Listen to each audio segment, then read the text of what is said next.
Hello. Our advanced mechatronics final is the drone weapon system by me, Jerem Ashford, Kundan Pantha, Bartholomew Hansen, Yen Mo Jim, and Michael Best. Our objective was to build and program a drone to find and shoot a target using computer vision. Our goals are to engineer a drone and build it, program all flight controls ourselves, use computer vision to recognize targets, and shoot the target.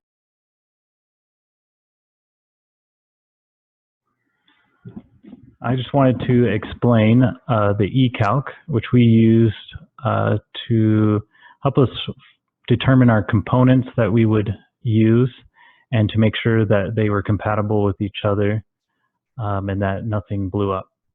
After putting in all the different components that we selected, it outputted what our max current would be and voltage, and this helped us to determine the battery that we would need to use.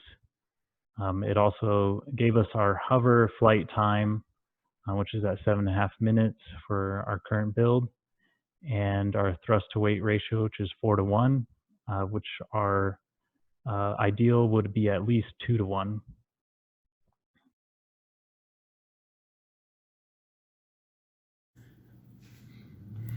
So the components on the drone are on the top, it has the Raspberry Pi.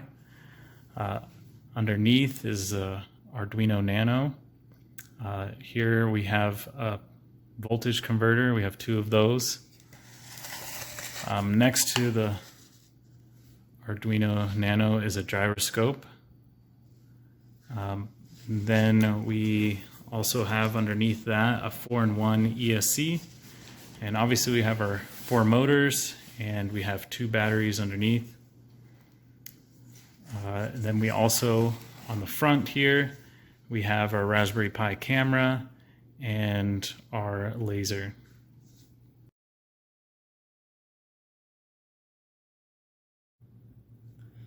We're using a PS4 controller to tell the drone how to move. So we have these 3 face buttons. The square button, it restarts the Arduino board on the drone if something goes wrong. The triangle button starts all the motors, and the circle stops all the motors. We're also using the directional pad, so up increases the speed of the motors, down decreases the speed, and left and right tells the drone to look left or right.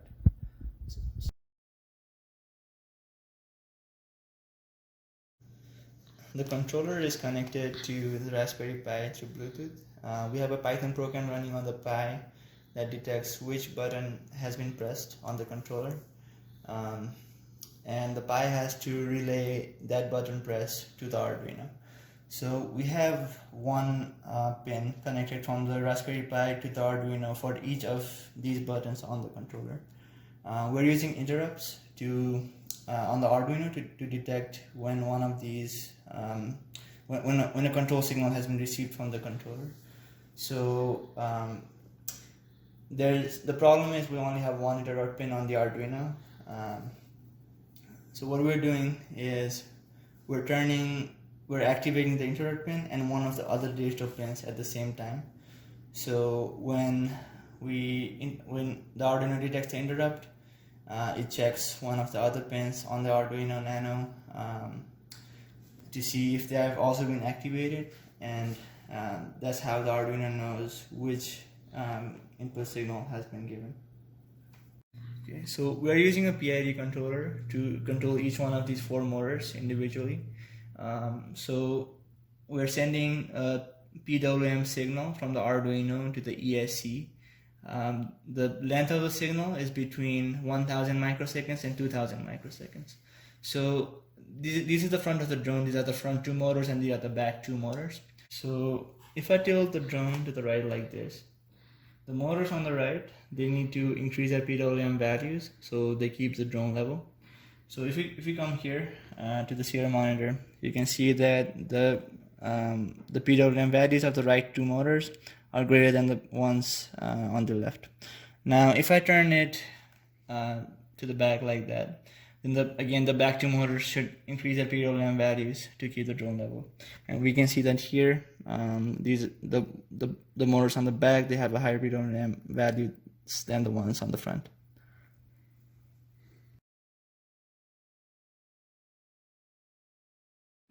For image processing, we're detecting circles. Over here we have a target. So it can detect if it's a circle or not. We have a function that within parameters it decides, hey, there's a bunch of these gradients pointing at a certain center, so that must be a circle. And if we get enough circles in a group, we decide to keep those circles and throw away the rest, and that is what the target is. The biggest circle that we find should be the radius of the target, and the center should be really close. It usually ends up being really close to the center of the target. So after that, we know where the laser is pointing. It's usually in the same few pixels. So if we get it pointing really close to the center here, it decides to fire. Comparing the distance from the laser to the center to the full radius of the circle. Once it leaves half of the radius of the circle, it should stop firing. But while it's still in the center, it still goes. About right there, it quits. We'll go across again.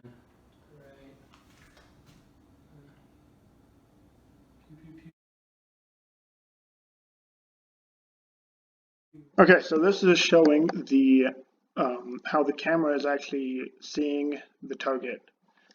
And as you can see here, you have quite a far distance between us and the target, and we have a few black circles which have been taking the average of those centers, and that gives us the white dot in the middle there is the average center, and then the white circle on the outside right here is the maximum radius that we obtained. And this red dot right there is where the laser is actually aiming. And then we will go ahead and move this forward. And as the drone moves forward, you can see that there are more and more of these circles being detected, until finally at the end we have very many of them being found, and all of them being averaged to create this white center of the target. And for the input that we are giving to the Arduino is over here. We find the circle, this one being the X position of the radius, the Y position of the radius, and the actual radius of the target. Then these next ones are what they say, the distance to the target that it calculated, the angle, and the vertical distance that it would need to move up and down to effectively hit the center of the target. So that's what's fed to the Arduino from the Raspberry Pi for flight control.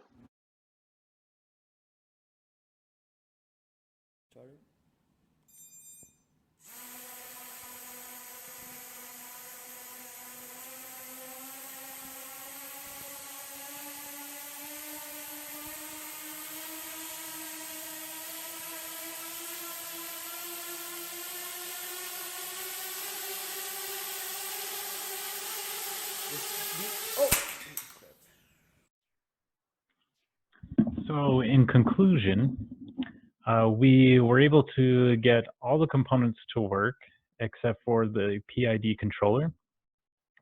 We had issues with calculating the correct gain, and we just ran out of time trying to tune and get the PID controller to work. And thank you for watching.